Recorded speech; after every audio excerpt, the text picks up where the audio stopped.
Assalamualaikum warahmatullahi wabarakatuh.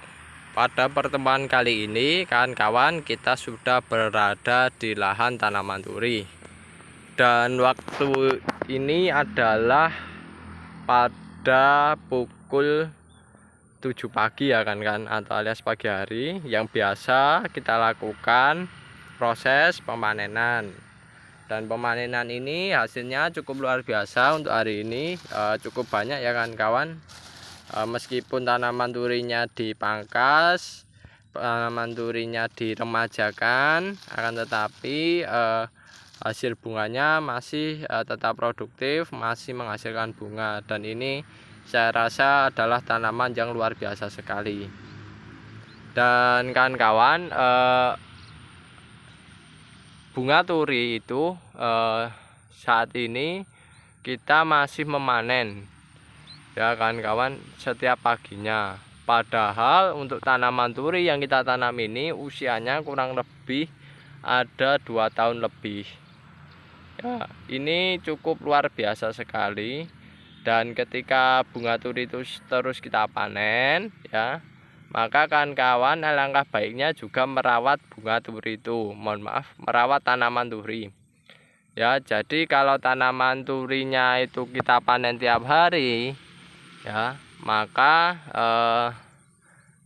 tanamannya juga perlu kita rawat ya. Selain perawatan tanaman, selain pembersihan gulma, pengendalian hama, terus pemangkasan dan lain sebagainya, kita perlu namanya pemupukan kawan-kawan.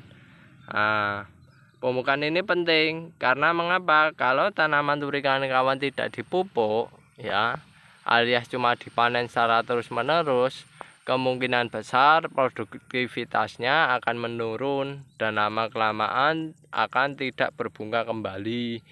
Disebabkan karena tanaman turinya kehabisan unsur hara kawan-kawan. Nah, ketika kehabisan unsur hara, tunasnya tidak bisa tumbuh secara maksimal, pertumbuhannya lambat, bunganya yang keluar cuma sedikit. Nah, itu menandakan tanaman turi membutuhkan unsur hara.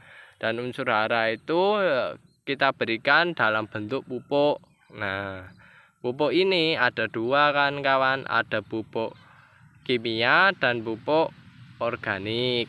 Nah, selama membudidayakan tanaman duri ini, kita menggunakan namanya pupuk kimia juga pupuk organik. Nah, selama ini penggunaan pupuk kimianya hanya kita berikan pada usia masih muda, kurang lebih 4 bulan 5 bulan, kalau kurang lebih ya usia-usia segitu ya, alias masih awal-awal ya. Untuk memacu mereka berbunga, kita suplai dengan penggunaan pupuk kimia berupa NPK ya. Tapi itu selama penggunaan pupuk kimia itu kami hanya menggunakan sedikit, hanya 2 kali atau 3 kali gitu ya, bisa dihitung pakai jari. Tapi yang lebih dominan, yang kalau dipresentasekan lebih banyak itu adalah penggunaan pupuk organik ya. Pupuk organik ini kita berikan dalam bentuk padat, bukan cair ya. Kalau untuk kimianya, NPK nya itu kita berikan dalam bentuk cair karena cuma untuk menunjang saja, tidak untuk utama ya kan, bukan pupuk utama, tapi hanya menunjang ketika tanaman membutuhkan banget. Kalau tidak membutuhkan ya jangan, kita hanya menggunakan pupuk organik semacam itu. Nah, pupuk organik yang kita berikan adalah pupuk padat ya kan kawan, dan cara pemberiannya cukup sederhana ya.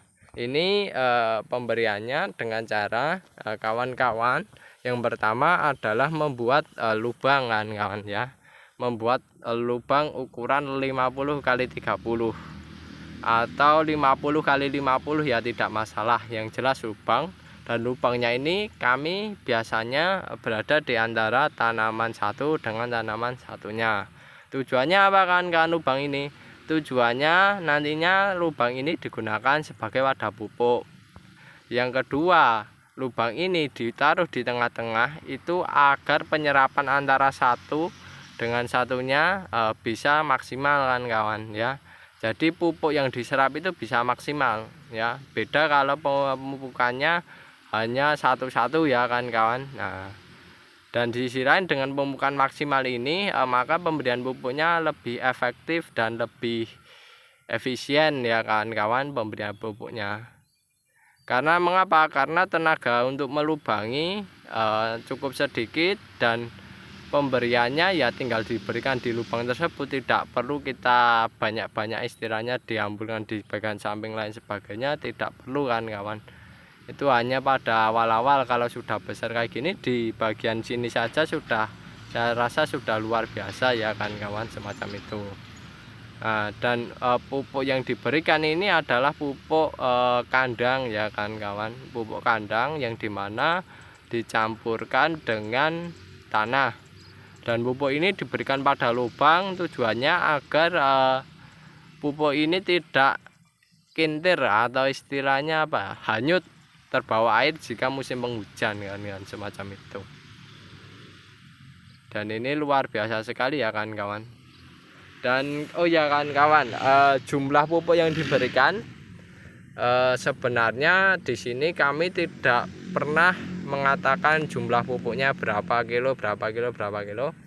Akan tetapi kami memberikan pupuk ini dosisnya prinsipnya bahasanya kalau jumlahnya semakin banyak juga bagus ya, lebih bagus.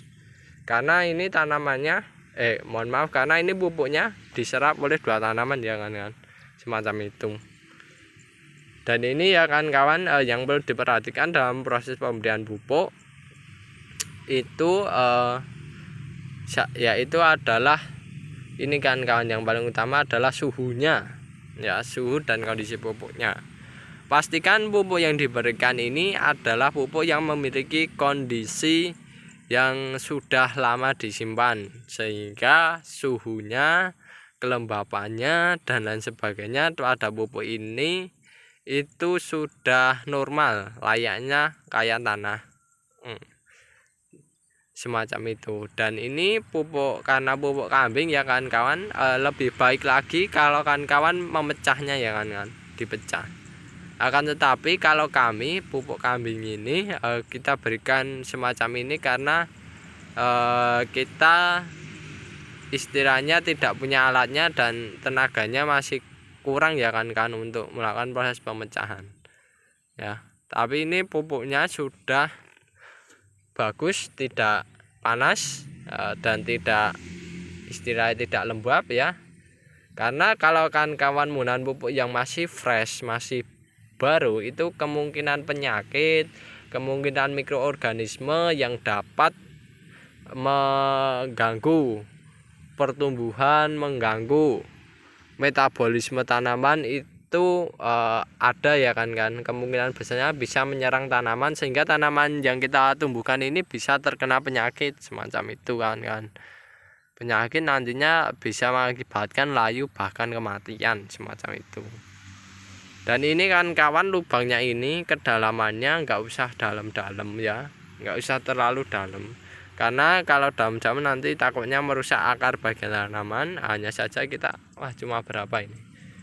Nah, cuma segini kok kan kawan, kurang lebih ya kayak orang nyangkul lah, kurang lebih 15 cm hingga 20 cm kedalamannya semacam itu. Nanti pemberiannya ditaburkan di sini, dicampur dengan pemberian tanah semacam ini.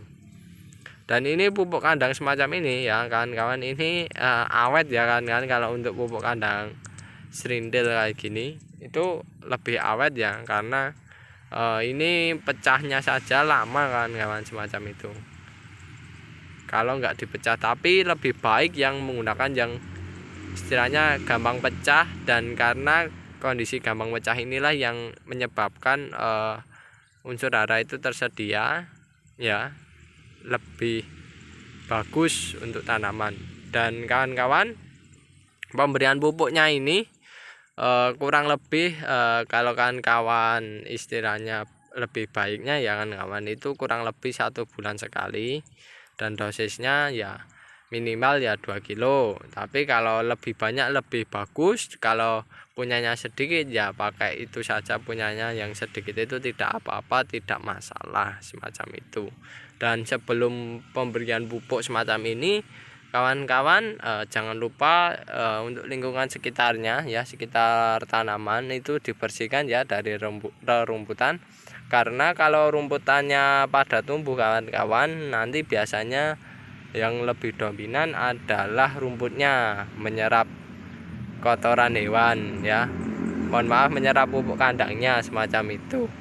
Dan di bagian sana ya, itu bagian sana rumputnya itu di gituan aja ditumpuk, nanti lama-kelamaan dia akan layu, dia akan mengompos sendiri, dan hasilnya itu nanti menyediakan unsur hara bagi tanaman turi juga. Dan ini alhamdulillah tanamannya selama kita beri pupuk secara terus menerus ke tanaman itu, kita tetap menghasilkan bunga secara terus menerus, dan alhamdulillah masih diberi rezeki ya sama Yang Kuasa.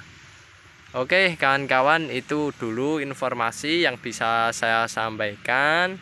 Jika ada kekurangan maupun kesalahan, kami mohon maaf yang sebesar-besarnya. Dan jika ilmu ini bermanfaat, monggo silahkan digunakan dan share kepada teman-teman ya, dibagikan agar ilmunya lebih bermanfaat lagi, serta kawan-kawan bisa menulis pertanyaan maupun saran di kolom komentar agar channel ini selalu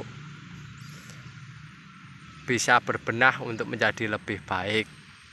Jangan lupa dukung videonya dengan tekan tombol like serta subscribe untuk mendukung channel kami.